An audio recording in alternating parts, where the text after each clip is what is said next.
Nós vamos meditar na palavra do Senhor, assim como nós acabamos de cantar nesse hino e suplicamos que o Espírito de Deus nos ilumine, nos abençoe, nos dê clareza de memória.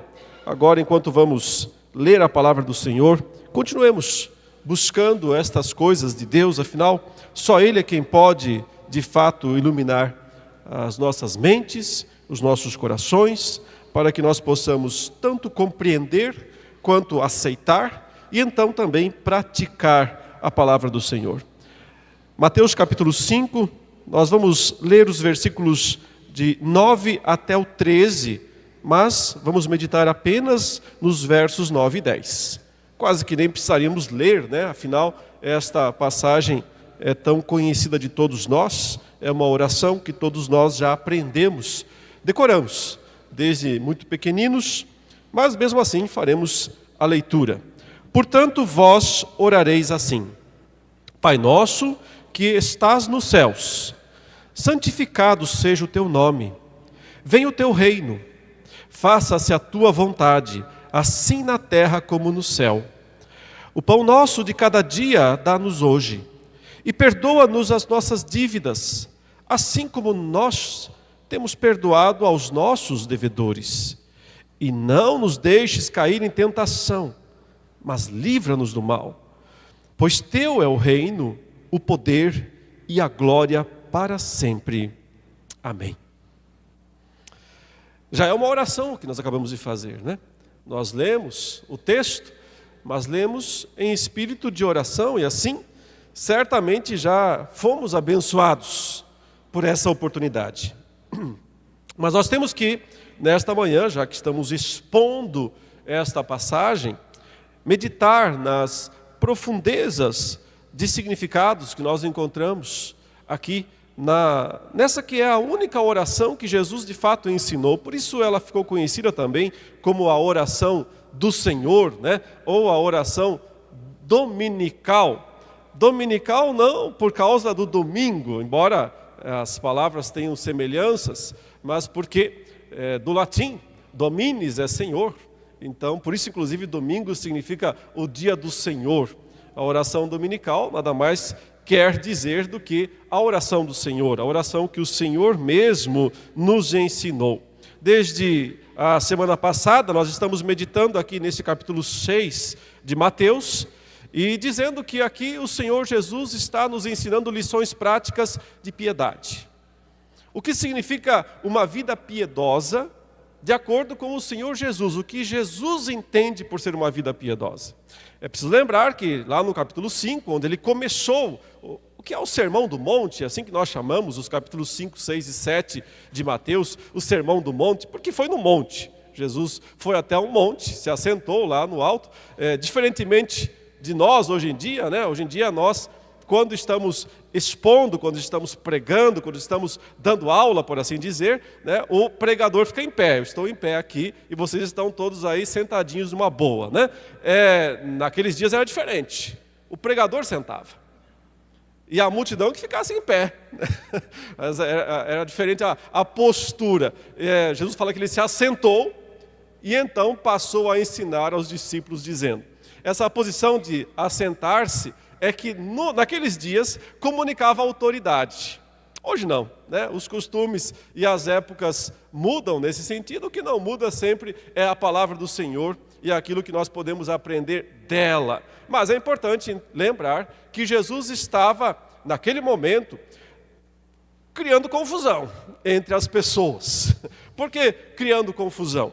Porque os conceitos que ele trouxe se chocavam grandemente com os conceitos religiosos que as pessoas tinham naqueles dias.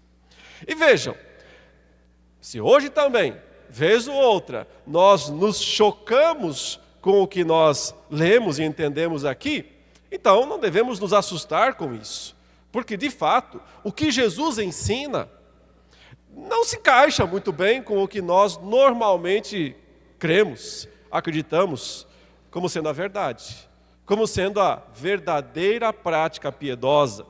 Como eu disse na semana passada, é porque a gente cria a nossa própria versão de vida piedosa. Nós criamos nossas próprias tradições e achamos que elas são a palavra de Deus. O grande risco que todos nós corremos, em qualquer igreja, em qualquer denominação, é sempre esse, de deixar a tradição se sobrepor à palavra. E de achar que a tradição em si mesma é a verdade. Tradição não é uma coisa inútil, não é uma coisa desprezível, descartável. A gente não consegue viver sem ela, ok? Mas nós temos que sempre colocar a nossa tradição em confronto com a palavra. E então, se a tradição passa no teste, ótimo, vamos em frente. Se a tradição reprova no teste, nós temos que ter coragem de dizer, vamos deixá-la para lá e vamos ficar com o texto, vamos ficar com a palavra de Deus. Naqueles dias, os fariseus, saduceus, os religiosos, por assim dizer, eles tinham a sua própria interpretação da lei e da vida piedosa. E eles favoreciam os aspectos formais e externos. Para eles o que importava era parecer piedoso. Era se apresentar perante os outros, perante as pessoas, perante o mundo, de uma maneira que parecesse piedosa. E Jesus simplesmente não concordava com isso. E até detestava isso. Porque ele percebia que esse esforço puro e simples de parecer uma coisa para os outros, de parecer piedoso para os outros, acabava por ocultar o que de fato estava lá no coração. Mesclava, maquiava o que de fato estava no coração. Então Jesus, como um mestre de teologia por excelência, ele vem e coloca o dedo na ferida e diz, chega de se preocupar só com o que pode ser visto externamente. Isso não é o mais importante. E passem a decididamente olhar para dentro de si mesmos e encontrar lá nos seus corações o que importa. Não é que então o que está lá fora não vale mais nada. É só porque a ordem correta tem que ser seguida. E ela nunca é de fora para dentro, ela sempre é de dentro para fora. A ideia é, a fonte, que é o coração, faz jorrar o rio. Não adianta, imagine, você encontra um rio todo poluído. Só que o problema da poluição desse rio está lá na fonte. É lá que as águas já estão jorrando excessivamente poluídas. Não adianta então você tratar o rio da metade para frente, gastar fortunas para tentar purificar a água da metade para frente. Acontece que a água que vem da metade para trás e desde a fonte já está contaminada. Então, o que Jesus diz é, precisa ir à fonte, precisa tratar a fonte. Tratando a fonte, também dá para tratar o resto do rio. Sim, porque outras poluições vão sendo acrescentadas depois. Também não é só isso dizer, pronto, tratei a fonte, agora liga o automático e deixa a coisa acontecer. Trata a fonte, depois trata o rio.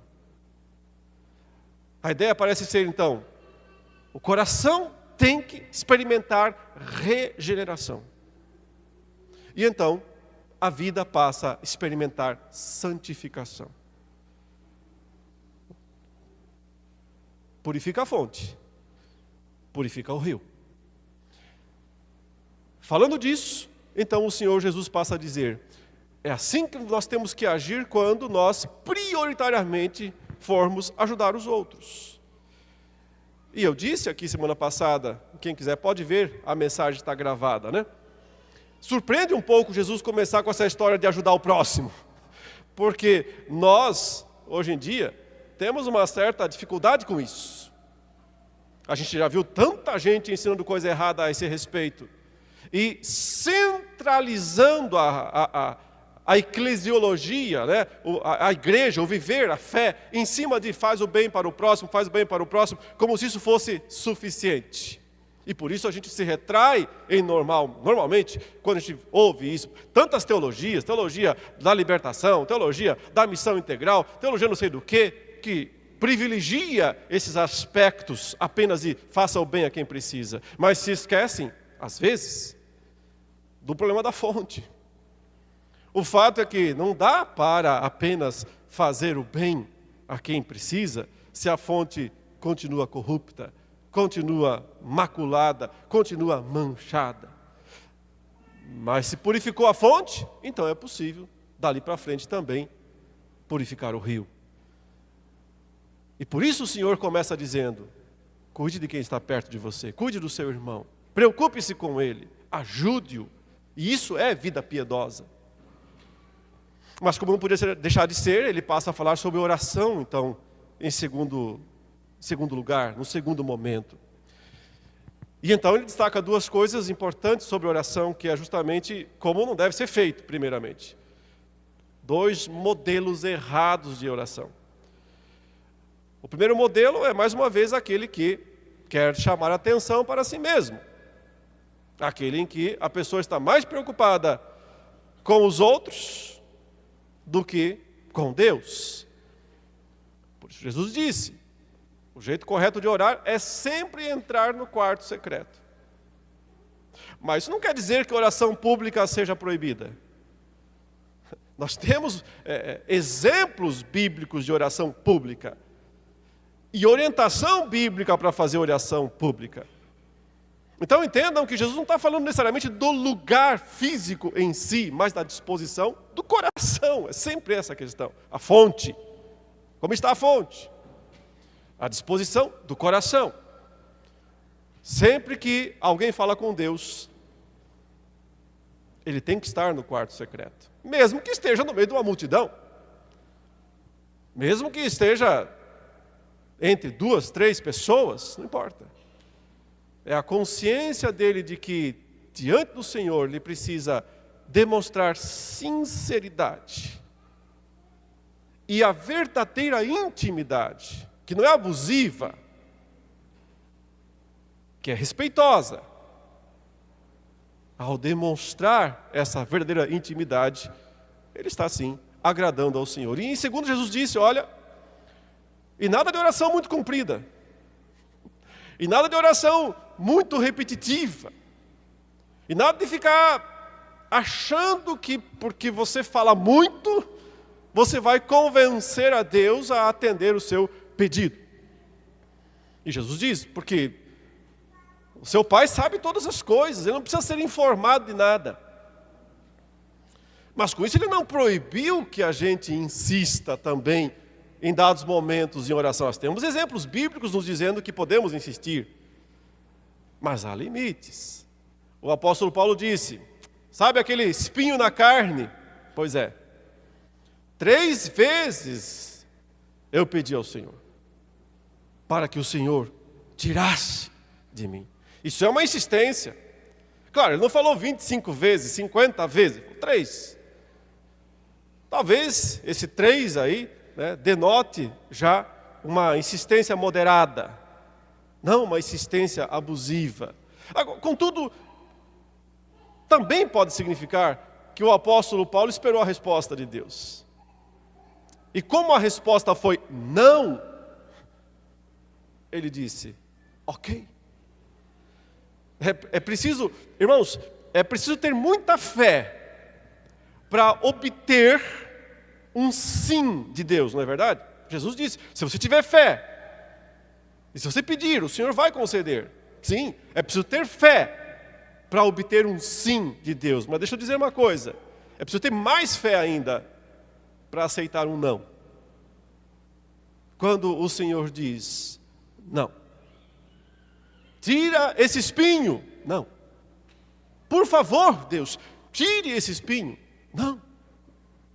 Deus, tire esse espinho. Não. Amém. Não.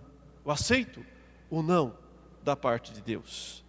Paulo disse, porque a tua graça me basta. E não também é graça. Não só o sim.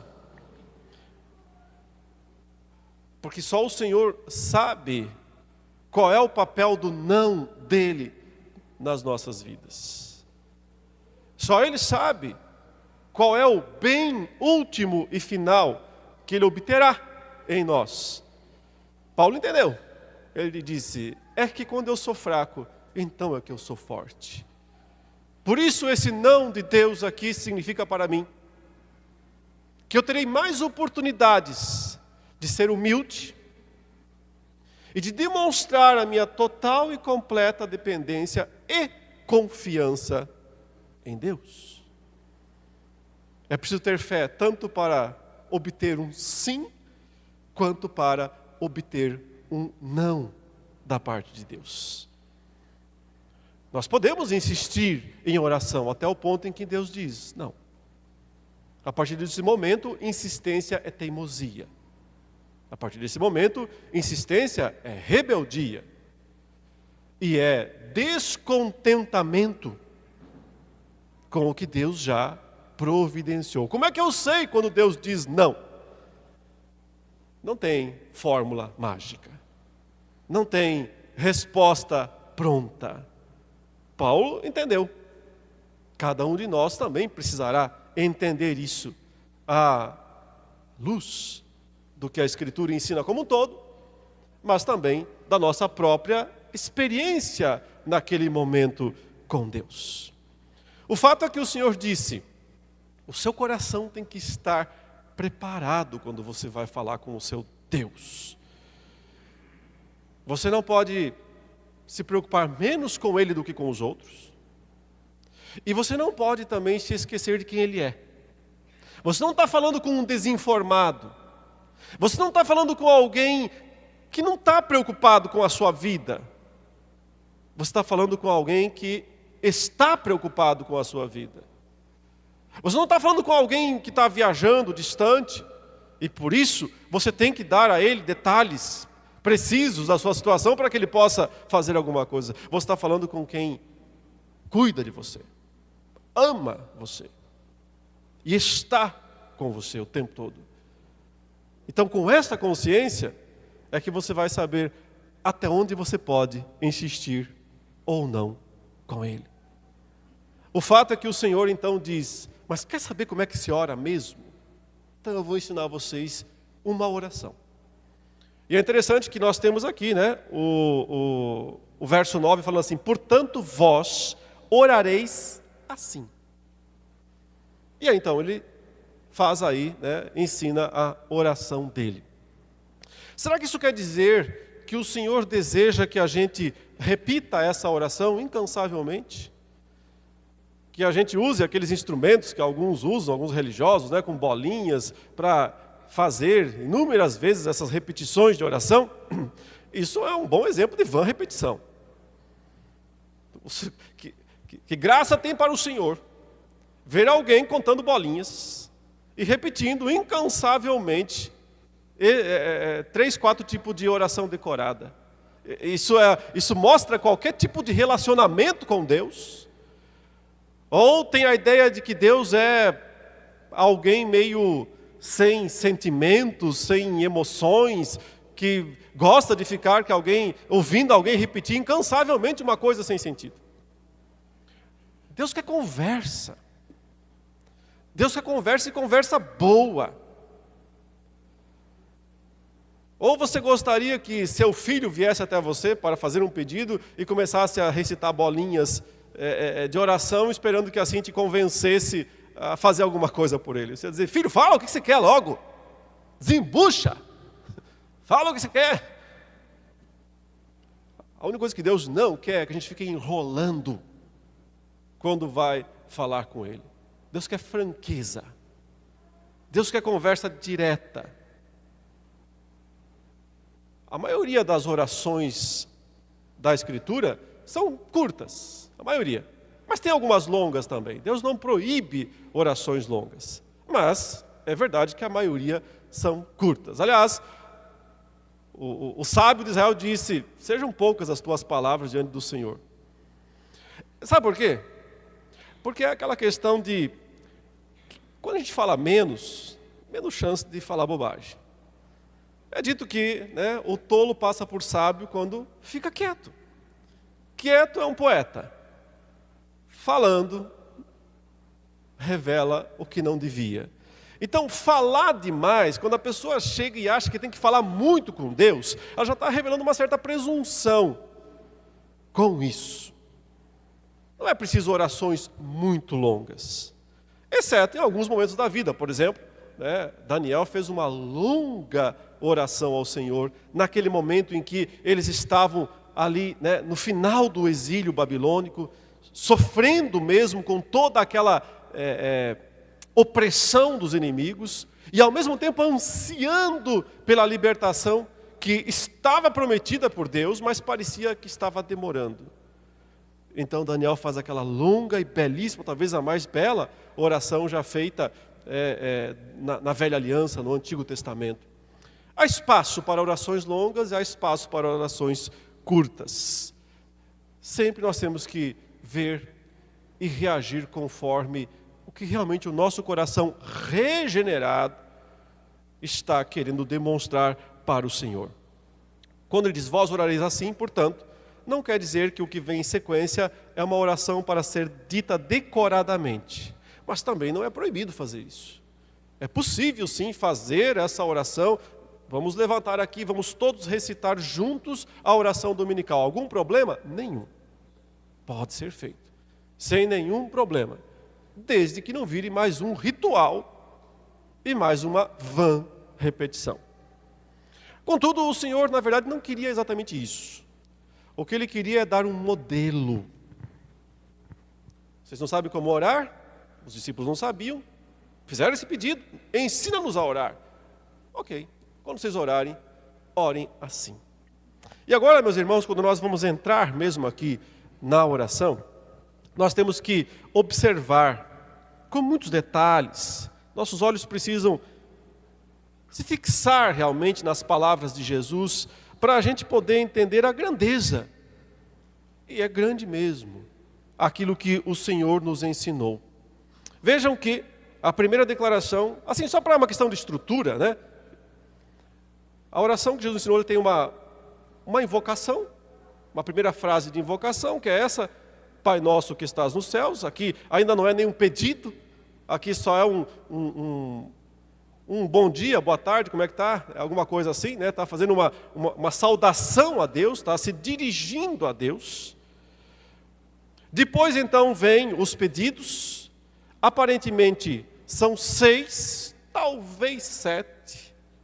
Eu gosto mais do 7, mas é por causa dos meus estudos em Apocalipse. Mas aqui eu preciso admitir que talvez sejam 6. Chegaremos lá no seu devido tempo, ok? Para entender se são 6 pedidos, se são 7 pedidos. O que é mais interessante é observar que nesses 6 ou 7 pedidos, realmente o Senhor está dizendo aí, mostrando o que importa. O que Deus quer ouvir da nossa parte quando a gente estiver fazendo as nossas orações. E finalmente tem uma conclusão, que é um ato de doxologia, como se fala, um ato de louvor a Deus, que está no finalzinho do verso 13, quando diz, pois teu é o reino, o poder e a glória para sempre.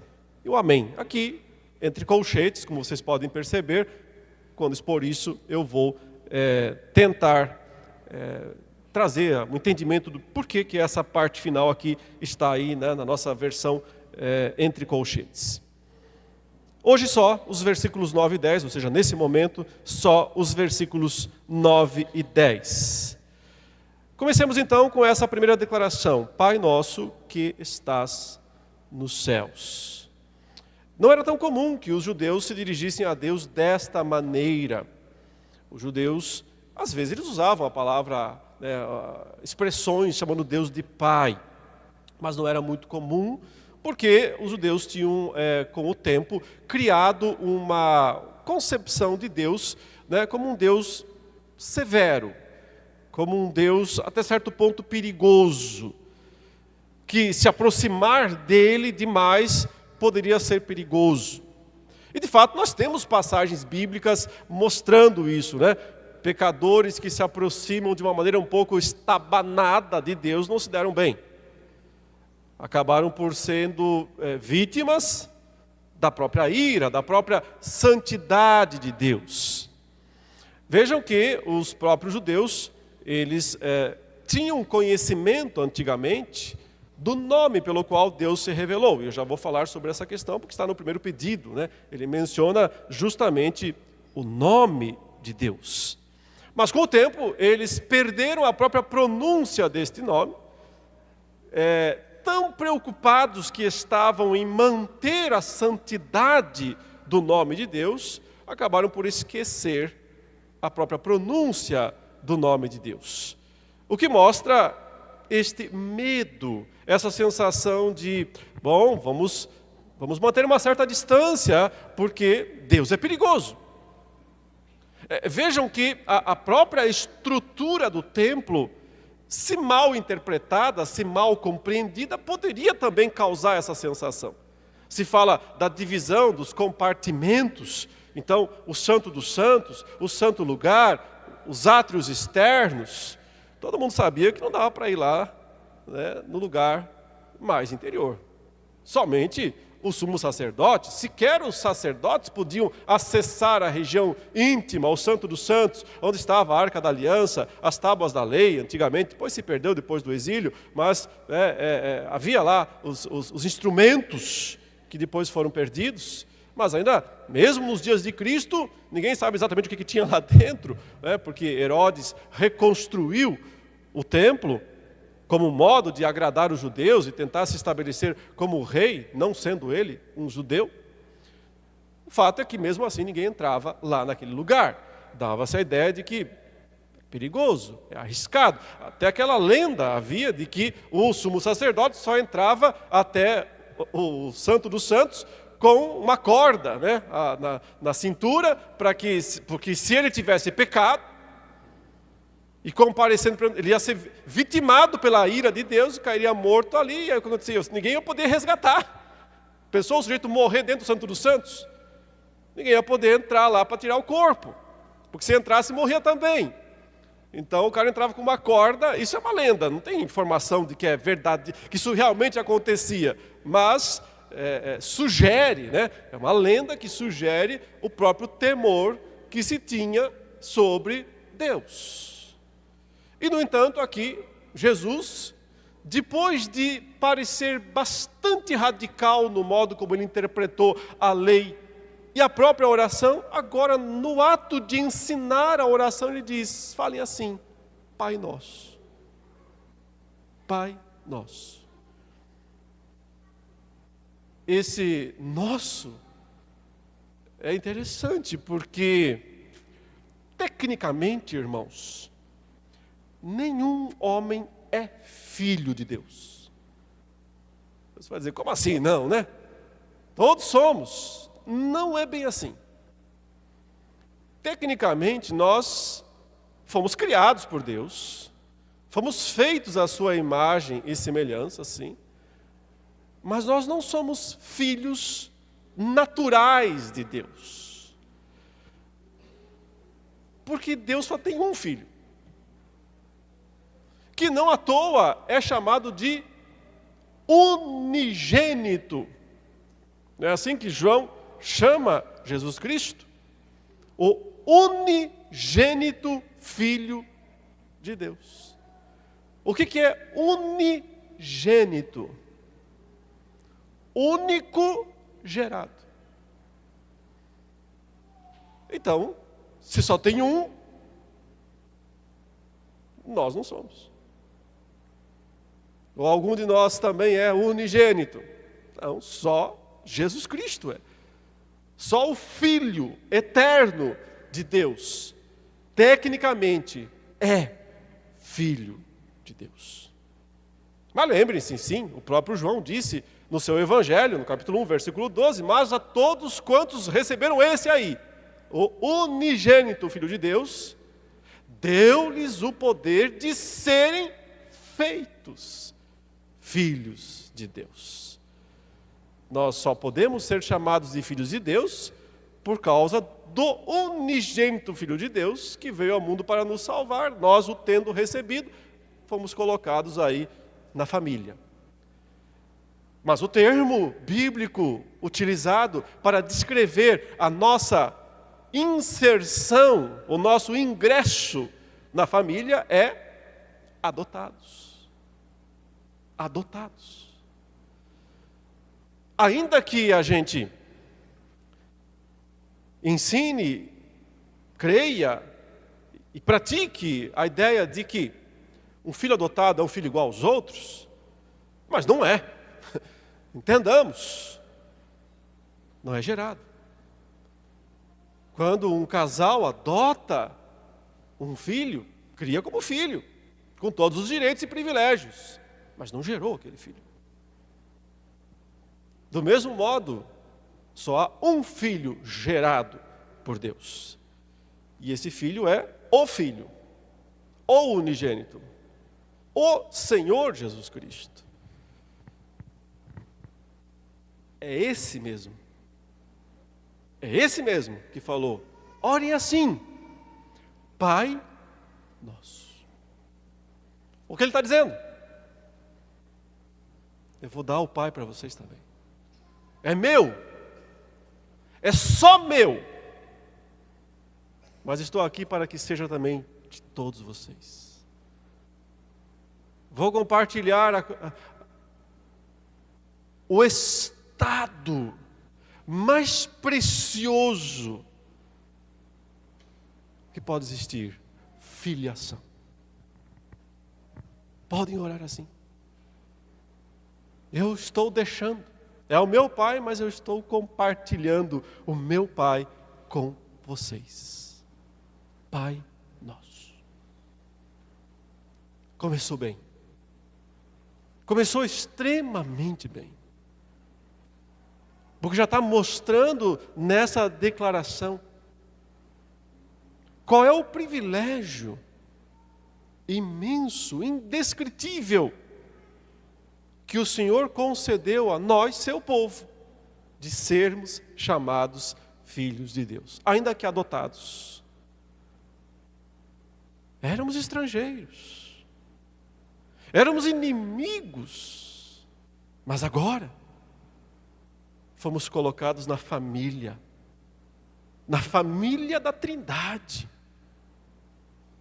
Que grande privilégio nos concedeu o Pai, de sermos chamados seus filhos. Mas notem, se isso aqui, essa primeira declaração, aponta para a imanência total, Deus conosco, Deus próximo, Deus Pai. A segunda declaração da mesma sentença aponta para o exato oposto: que estás nos céus. Céus. O lugar onde Ele habita. Onde Ele de fato está. Sim, é verdade que Deus está em todo lugar. Ele é onipresente. Está presente em todos os lugares. Mas por que Jesus não disse isso aqui? Por que Ele não falou assim: Pai Nosso, que estás em todos os lugares? O que seria verdade. Mas fez questão de estabelecer como sendo o céu, e não no singular, e sim no plural, os céus. Pai Nosso, que estás nos céus. Por que Jesus fez questão de estabelecer isso? Sim, porque isso, em primeiro lugar, mostra a distância e a diferença que há entre o Todo-Poderoso, o Criador, o Soberano, e nós que, mesmo tendo recebido o privilégio supremo de chamá-lo de Pai, não podemos nos esquecer de que a nossa realidade é essa.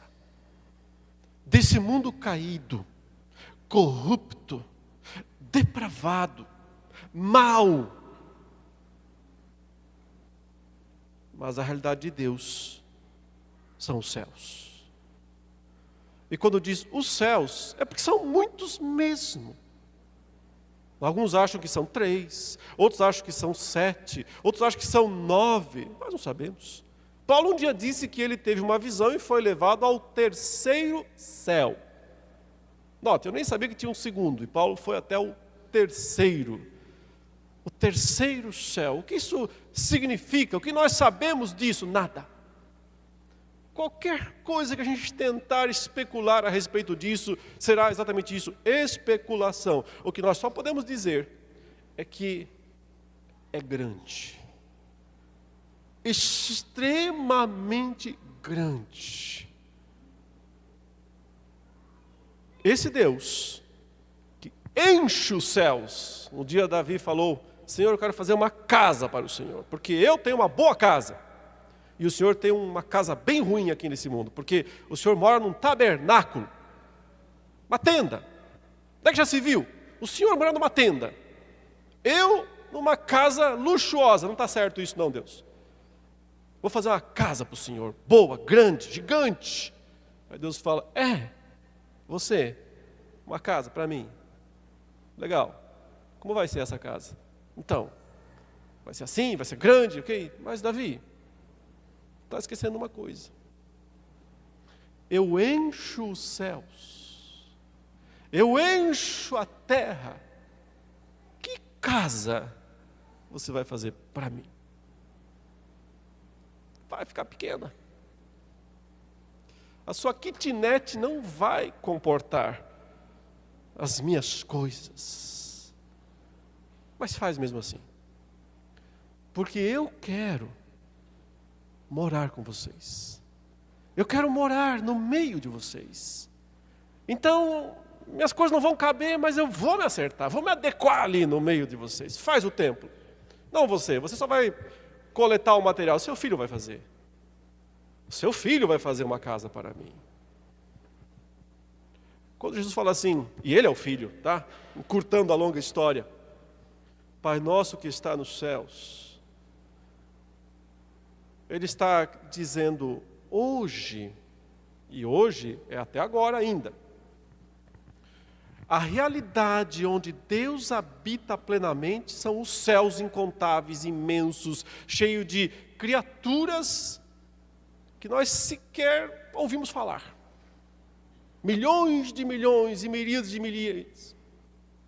Nada sabemos sobre essa outra realidade, sobre esse outro lugar. Só sabemos que ele existe, que ele é real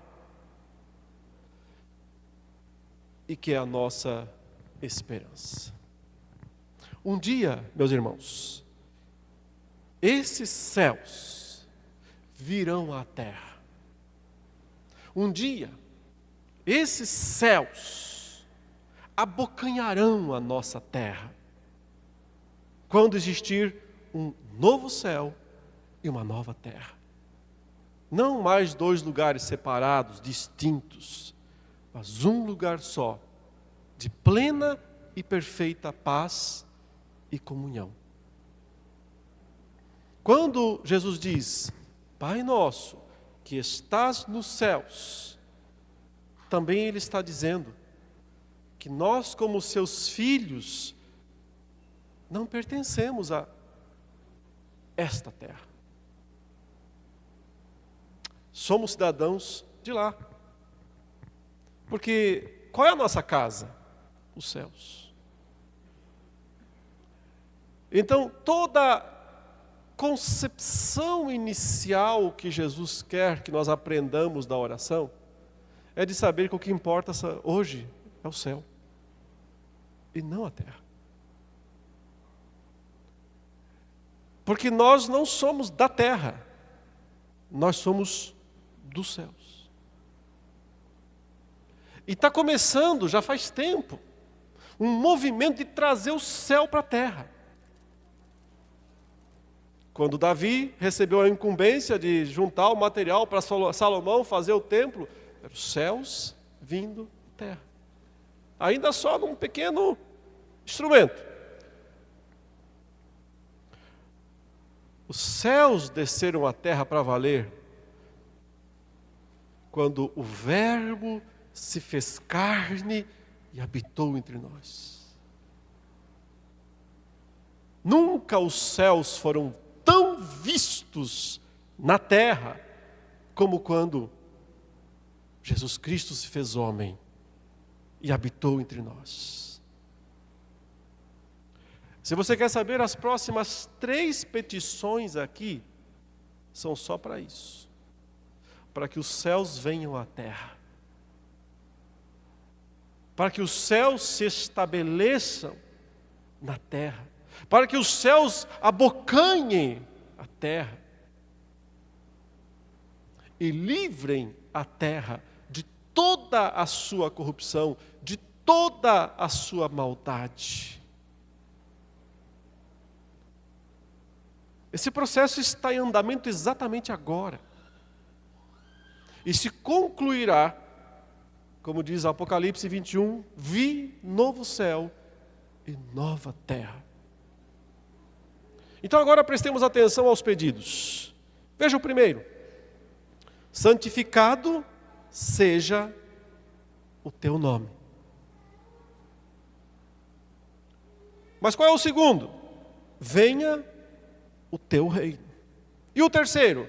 Faça-se a tua vontade, assim na terra como no céu. Irmãos, se a gente pudesse, se alguém tivesse gravado as nossas orações, as que nós fizemos no último ano, 2024, você já pensou, você fez várias orações, você orou várias vezes ao Senhor, né? Se alguém tivesse registrado, digitado, e agora desce para você, ó, foi isso aqui ó, que você orou, durante o ano 2024. E aí você fosse lá e fizesse uma estatística. Tem gente que gosta de fazer, né, aquelas tabelas, tal, uma estatística. E você colocasse lá, pela ordem, o que você pediu mais de Deus. O que você acha que apareceria em primeiro lugar?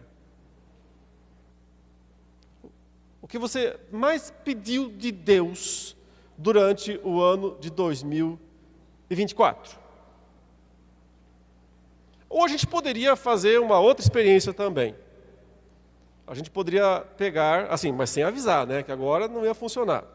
Teria que ser em outro momento. Mas distribuir-se papeizinhos de oração. Irmãos, coloquem aí seus pedidos de oração. A gente vai orar agora pelos seus pedidos. E aí todo mundo é obrigado a escrever pelo menos um pedido. Pode ter 3, 4, 5, mas pelo menos um pedido tem que colocar lá. E aí no final nós vamos fazer a apuração, igual a eleição, fazer a apuração dos votos, dos pedidos. O que você acha que apareceria em primeiro lugar? Seria o pedido mais pedido, na estatística geral. Eu vou lhe dizer qual seria. Problema de saúde. Seria o pedido mais pedido. Problema de saúde. Qual seria o segundo pedido mais pedido por todos nós? Aí a disputa é grande, ok? Entre o segundo e o terceiro. E às vezes pode inverter. Pode inverter em algumas comunidades. Vai depender muito da situação social da comunidade. É isso, puro e simples. Pode inverter. Acho que no nosso meio o segundo pedido seria questões familiares. E o terceiro seriam questões físicas mesmo, do tipo emprego, do tipo dificuldades, lutas financeiras. Saúde, família e finanças. Qual o problema? É errado colocar essas coisas diante de Deus? Sim, é.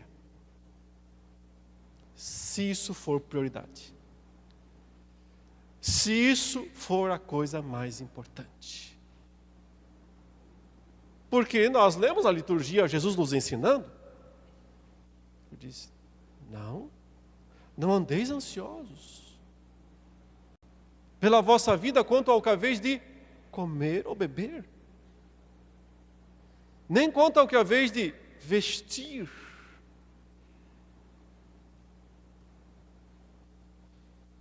Sejam ansiosos pelo que, ele disse. Porque ele falou ali que tem uma ansiedade boa, a santa ansiedade. É aquilo que você tem que buscar em primeiro lugar. Sejam ansiosos, então. Não pela comida, não pela bebida, não pelas roupas que vão vestir, pelo frio, para não sentir. Buscai, pois, em primeiro lugar o reino de Deus e a sua justiça. E as outras coisas, as demais, quais são as demais? Comida, bebida, as necessidades físicas vos serão acrescentadas.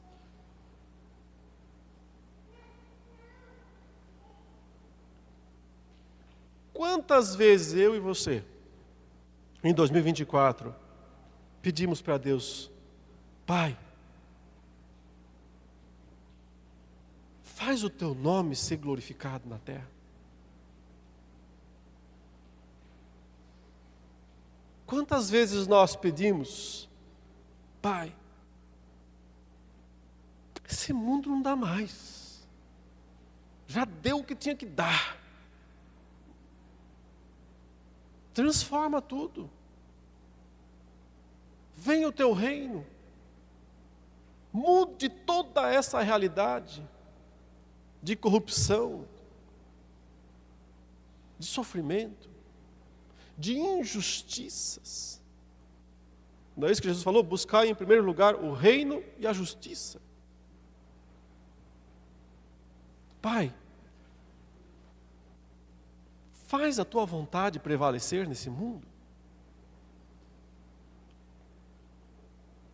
Vocês percebem também aqui algo interessante? Porque nós, quando nós vamos orar, a nossa ansiedade impõe um pronome impróprio na oração. Um pronome pessoal impróprio na oração. Sabe qual é ele? O pronome possessivo, singular, meu. Pode ser feminino também, minha. Nenhuma vez aparece na oração de Jesus. Nada para mim. Nada. Poxa Deus, mas não é estranho, né? Eu estou fazendo uma oração, não tem que ser as coisas que eu preciso. Olha os 3 primeiros pronomes. Quais são os 3 primeiros pronomes? Teu. Teu nome. Teu. Teu reino. Tua vontade. Até aqui nada para mim. E nem para nós ainda, mas o nós vai aparecer daqui a pouco. Mas para mim não vai aparecer até o final. Você não acha que isso já é, assim, uma certa indicação de que o Senhor não está muito satisfeito, frequentemente, com o modo como nós oramos? Preocupados excessivamente com as nossas coisas, mas mais para valer mesmo as minhas coisas. Mas que oração é essa que eu tenho que orar e pedir coisa para Deus? Não é o contrário? Eu não tenho que pedir coisa para mim. Deus, o Senhor é que é o grandão, né? O Senhor é que tem tudo, o Senhor é o todo-poderoso, o Senhor é o ricaço. Eu que sou o pobretão, eu que sou o que não tenho nada. Então o correto não é dizer assim, me dá um pouquinho aí, o Senhor já tem tanto, dá um pouquinho. Aí eu tenho que orar e dizer, Senhor, o Senhor que já é ricaço, o Senhor que já é grandão, o Senhor que já é poderoso, pega mais um pouco, pega mais um pouco, pega mais um pouco. E é isso que Cristo está dizendo. Prioridade da nossa oração. Pedir coisas para Deus. Não de Deus, para Ele mesmo. Para que Ele obtenha algumas coisas aí. Por que isso, meus irmãos?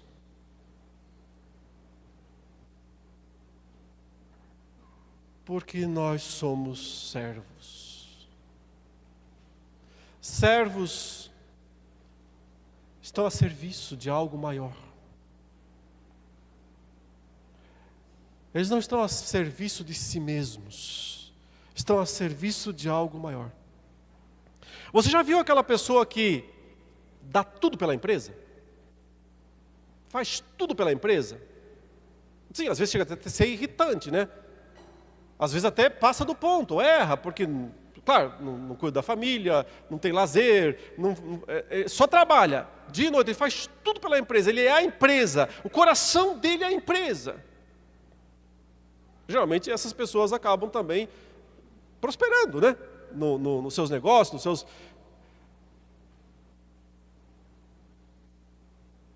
Então Deus quer que a gente seja assim também. Mas não por qualquer empresa aqui desse mundo, não por qualquer negócio, o empreendimento que existe aqui nessa terra. O Senhor quer que a gente seja assim com relação às coisas dEle. Tão preocupados com as coisas dEle o tempo todo, que a gente vive e respira isso o tempo todo.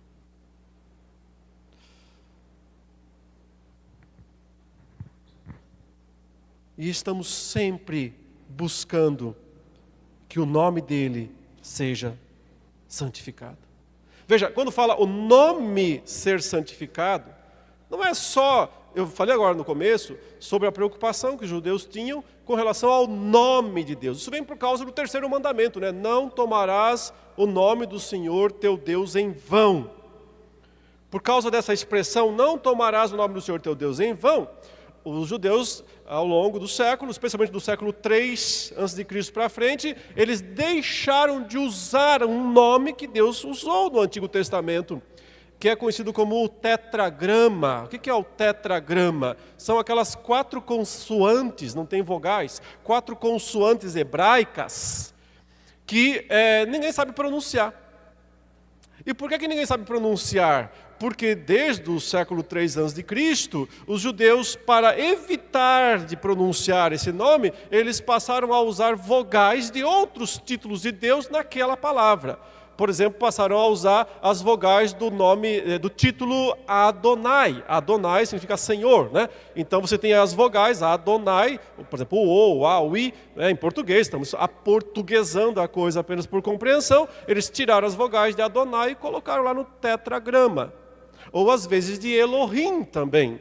Elohim é um outro título, significa Deus apenas. Então tira a vogal do Elohim e coloca lá a vogal no tetragrama. Então chegou-se a algumas pronúncias, como por exemplo Iehová. Por isso que, né, em português, geralmente as pessoas dizem que o nome de Deus é Jeová. Qual a chance dessa pronúncia estar correta? 0. Absolutamente 0. A pronúncia Jeová. Uma razão muito simples, né? Se pegou vogais de uma outra palavra e se colocou numa palavra, consoantes originais, que ninguém sabe quais eram as vogais. É esse nome que o Senhor quer que seja santificado? Sim, se a gente entender o significado dele. Vem daquela expressão que o Senhor usou para Moisés, lá na sarça, tira as sandálias, chega aqui e tal.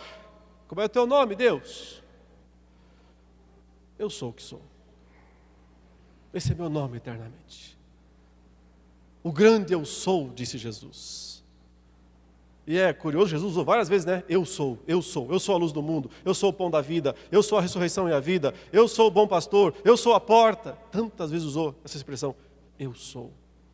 Mostrando que Ele é Yahvé, ou Jeová, ou qualquer que seja a pronúncia, mas o ponto essencial não é o nome em si, porque para o hebreu o nome representa personalidade. Tanto é que em situações específicas, quando o nome não ajudava, mudava o nome. Se o nome denotava uma personalidade ruim, eles mudavam o nome. Paulo mudou de nome, ele era Saulo. Saul, certo? Saul, nome ruim. Nome ruim para a herança judaica, um rei ímpio de Israel. Paulo. A mudança do nome implica, né, o Senhor diz a Jacó, não, você não vai mais ser Jacó. Jacó quer dizer enganador. Eu vou te chamar de Israel, príncipe com Deus.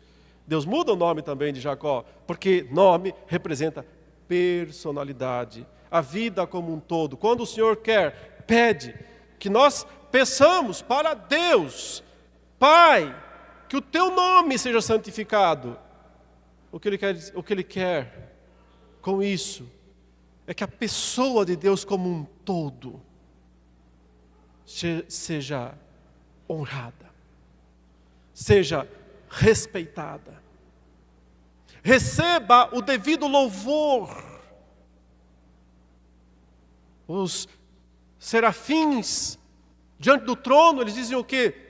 Santo, Santo, Santo é o Senhor dos exércitos. Isso é santificar. Mas como é que pode santificar quem já é totalmente santo? Dá para acrescentar alguma coisa à santidade de Deus? Não, não dá. É um atributo absoluto. Ele é o santo de Israel. Ele é o totalmente santo.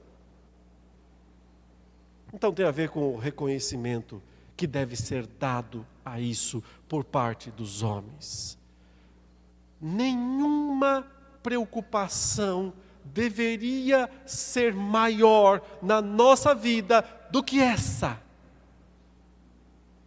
Nenhuma prioridade deveria ocupar esse lugar nas nossas vidas, porque é simplesmente o primeiro pedido. Primeiro, prioridade, o que vem primeiro. O maior desejo do nosso coração não deve ser por melhores condições de saúde. Não deve ser por melhores condições de vida aqui neste mundo. Calma, tem espaço para isso. É só ver o quarto pedido. Tem espaço para isso. Mas no seu lugar, no seu tempo, na sua ordem, nunca invertendo o que é prioridade. Nunca invertendo o que Cristo disse, buscai primeiro. Nós não vamos orar corretamente ao Senhor se nós invertermos cotidianamente essa ordem, como nós fazemos o tempo todo. Porque quando nós fazemos isso, nós estamos dizendo que a terra importa mais do que o céu. Estamos dizendo isso para Deus. Que as coisas aqui dessa terra são mais importantes para nós do que os céus. E por isso Jesus começou dizendo, Pai nosso que estás nos céus, santificado seja teu nome. Venha o teu reino. O que é vir? Venha, que venha o teu reino. E é claro, irmãos, eu precisaria de uns 3 sermões para expor cada uma dessas declarações de Cristo. Não é meu propósito aqui. Eu estou fazendo uma coisa mais panorâmica, mais genérica, mas sem tentar, sem deixar de lado os pontos principais. O reino aqui representa justamente o poder de Deus para transformar toda a terra, para trazer os céus à terra, para tornar a terra igual aos céus. Porque se por um lado o Senhor é o rei de todas as coisas desde sempre, porque Ele é o Criador, é quem fez. Por outro lado, esta terra se tornou maldita. Até porque Deus disse, maldita é a terra, por tua causa. A partir da maldição de Deus estabelecida aqui neste mundo, essa terra E quando fala terra, não é o planeta, não é o globo, não pense nesse tipo de visualização moderna, porque os antigos sequer sabiam disso. Quer dizer apenas o mundo como um todo, o mundo no qual nós habitamos, com toda a sua estrutura social, política, econômica, cultural, a vida humana, o existir humano aqui. É um viver distanciado de Deus. É um viver em rebeldia contra Deus. Porque os moradores dessa terra seguiram o brado de independência de Satanás e disseram: não queremos Deus, vamos viver por nós mesmos.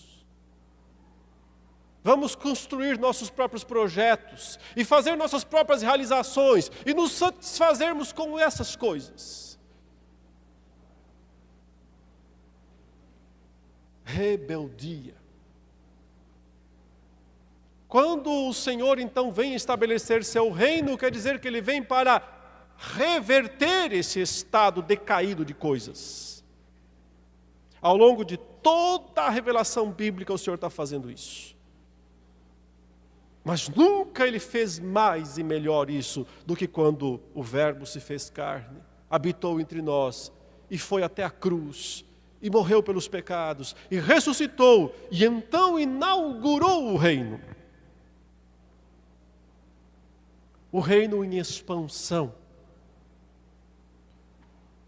Um reino que vai conquistando perdidos, pecadores, e tirando-os do império de trevas, que é assim que Paulo chama a terra, a realidade deste mundo, o império de trevas, e transportando-os para o reino do Filho do seu amor. Resumindo, dizer venha o teu reino nada mais é ou significa do que dizer que o teu evangelho se espalhe por esse mundo.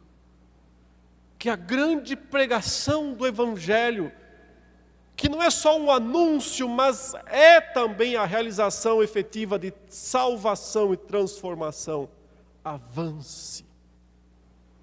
E essa tem que ser a segunda coisa mais importante das nossas vidas. Por isso que nós somos fanáticos da empresa. Nós somos funcionários da empresa em tempo integral. Tem gente que não vai gostar de ver isso, que vai achar exagerado. Mas nós somos. Porque nós queremos, em primeiro lugar, que a glória do nome de Deus, da pessoa dele, seja dada. É tudo que nós mais queremos. E que nós sabemos que o caminho para fazer isso é pela expansão do Evangelho, pela pregação, pela expansão do Evangelho em toda a terra. Para que o quê? Para que faça-se a tua vontade. Na terra. Porque ela já é feita no céu. Para que os céus venham à terra. Para que a terra vire um céu. Para que a vontade de Deus pare de ser contrariada. Nós, teólogos reformados, sabemos que existem duas vontades de Deus, né? Dois aspectos da vontade de Deus. A gente chama de vontade decretiva e a gente fala de vontade de preceito, vontade preceptiva ou de desejo. Jesus não está falando aqui da vontade decretiva de Deus. Até porque não precisa orar por isso. Os decretos de Deus vão acontecer de um jeito ou de outro. São os seus decretos. Nós não precisamos orar pela vontade decretiva de Deus. Mas qual é a vontade preceptiva de Deus? O que Jesus acabou de ensinar no capítulo 5. Ouvistes que foi dito aos antigos: não matarás. Deixa eu lhe perguntar. a respeito desse mandamento, não matarás. Eu posso dizer que Deus, que é a vontade de Deus, é o desejo de Deus que ninguém mate. Eu posso afirmar isso? Posso. Senão Deus não diria e não colocaria na lei formalmente, não matarás. Mas eu lhe pergunto, os homens podem contrariar esta vontade de Deus? O tempo todo? O tempo todo eles fazem isso. Por quê? Porque não são regenerados. Porque são corruptos. Então, quando Jesus nos manda dizer, Pai nosso que estás nos céus, seja feita a tua vontade, também na terra, essa é a ideia, como é no céu. O que ele quer dizer é que cessem os homicídios, que cessem todas as formas de contrariar o que o Senhor quer. Mas você percebe como está tudo interligado? Isso só vai acontecer pelo avanço do reino. Isso só vai acontecer porque a soberania de Deus é respeitada, o seu nome é santificado. É tudo encadeado aqui. É tudo uma sequência lógica, uma coisa levando a outra. Mas eu insisto, e termino com isso também, prioridade. Prioridade. Já chegamos na metade da oração e até agora nada para nós. Nada para nós. Mas vai ter. Venha à noite ou assista online. Nós vamos ver a segunda parte. O que é que nós podemos pedir para nós? Também nós cometemos muitos equívocos nessa área. Prioridade nossa, irmãos. Nós somos aquele funcionário da empresa que respira a empresa dia e noite, 7 dias por semana. Prioridade. Nós estamos o tempo todo pensando em como é que o nome de Deus pode ser mais glorificado. Você sabe quando o terceiro mandamento fala não tomar o nome do Senhor teu Deus em vão, não é a ideia de só falar o nome, tipo, eu não posso falar, meu Deus, porque eu blasfemei, eu usei Deus. Aliás, a palavra hebraica dá a ideia de levar o nome de Deus. Não tomar o nome, fulano tomou alguma coisa, ele pegou para si alguma coisa. O fato é que Deus disse ao povo de Israel, vocês levam o meu nome está em vocês.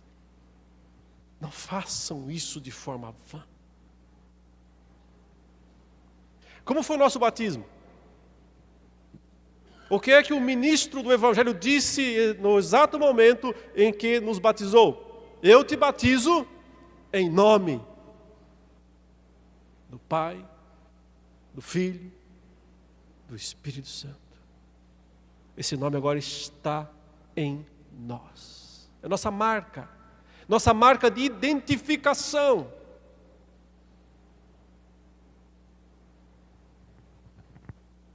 Sabe aquela história de fulano arruinou o nome da família?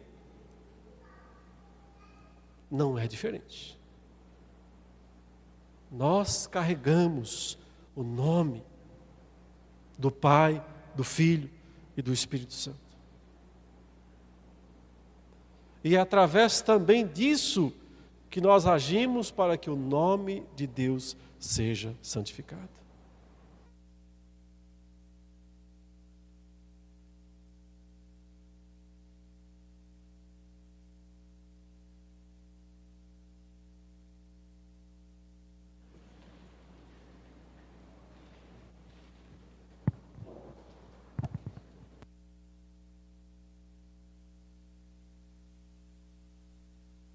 Eu achei esse um bom mecanismo, entendeu? Se o pregador se alongar aqui, corta lá e pronto. Que a bateria acabou aqui. Todos nós temos que achar não apenas maneiras de fazer isso em oração, como orar para que o nome de Deus seja glorificado, para que seu reino se expanda, para que sua vontade seja feita, mas também encontrar ações para que isso aconteça. Não ficar só no falar, mas também no fazer.